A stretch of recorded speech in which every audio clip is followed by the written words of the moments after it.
Hello viewers, good evening. இப்போ பாருங்கள், நான் கோதுமை தோசை பண்ணிகிட்ருக்கேன். சூப்பராக இருக்கும். இதுக்கு தக்காளி, வெங்காயம், பூண்டு எல்லாம் போட்டு ஒரு சட்னி மாதிரி பண்ணியிருக்கேன். சரிங்களா? இப்போ பாருங்கள், இதுதான் இந்த மாவு. இதுக்கு நான் என்ன போட்டிருக்கேன்னா, ஒரு டம்ளர் மாவுக்கு 1/4 டம்ளர் அரிசி மாவு, ஜீரகம், உப்பு, கருவேப்பில்லை, இவ்வளோ தான் நான் போட்டிருக்கேன். வேணால் பச்சை மிளகாவும் நம்ம போட்டுக்கலாம். இது போட்டு கரைச்சி வச்சு ஒரு 1/2 hour வச்சுருங்க. நல்ல அந்த ஸ்டிக்கியாக லைட்டாக வரும். அப்போ நம்ம தோசை ஊற்றும்போது நல்லாயிருக்கும். இப்போ பாருங்கள், நான் ஊற்றி காட்டுறேன்.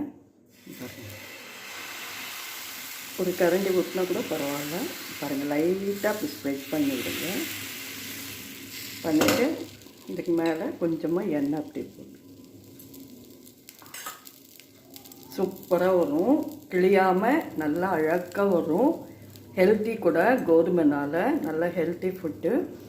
இது சப்பாத்தி பண்ணுறோம் இல்லைங்களா கோதுமையில், அது நமக்கு கிரேவிலாம் நல்லா பண்ணால் தான் நல்லாயிருக்கும். குழந்தைங்க ஜென்ரலாக லைக் பண்ணுவாங்க. பட் நமக்கு இதுக்கு தக்காளி சட்னியே எனஃப். இதுக்கு தக்காளி, வெங்காயம், பூண்டு எல்லாம் சின்ன சின்னதாக கட் பண்ணி வச்சுக்கோங்க.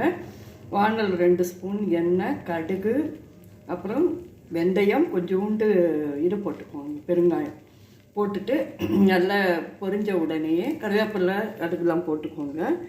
அப்புறம் தக்காளி, பூண்டு, தக்காளி தனியாக வச்சுக்கோங்க. பூண்டும் வெங்காயம் மட்டும் போட்டு நல்லா ஃப்ரை பண்ணிவிடுங்க. நல்லா ஃப்ரை ஆன உடனே அப்புறம் இந்த தக்காளியை மிக்சியில் ஒரு 2 அடி அடிச்சுட்டு அதில் சேர்த்துக்கோங்க.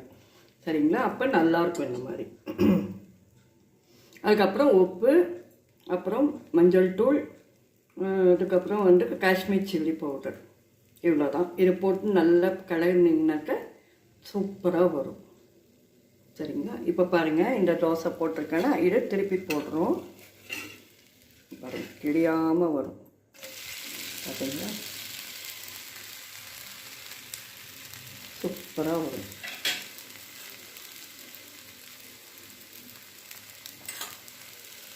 நான் சின்னதாக ஊற்றிருக்கேன். நீங்கள் பெருசாக வேணால் கூட ஊற்றிக்கலாம். ஒட்டவே ஒட்டாது. ரொம்ப நல்லாயிருக்கும். இதுதான் எங்கள் வீட்டில் இன்றைக்கி நைட் டின்னர். தேங்க்யூ ஃபார் வாட்சிங். சப்ஸ்கிரைப் பண்ணுங்கள். உங்களுக்கு ஏதாவது டவுட் இருந்தாலும் கேளுங்க. நான் உங்களுக்கு கிளியர் பண்ணுறேன் அடுத்த வீடியோவில். தேங்க்யூ.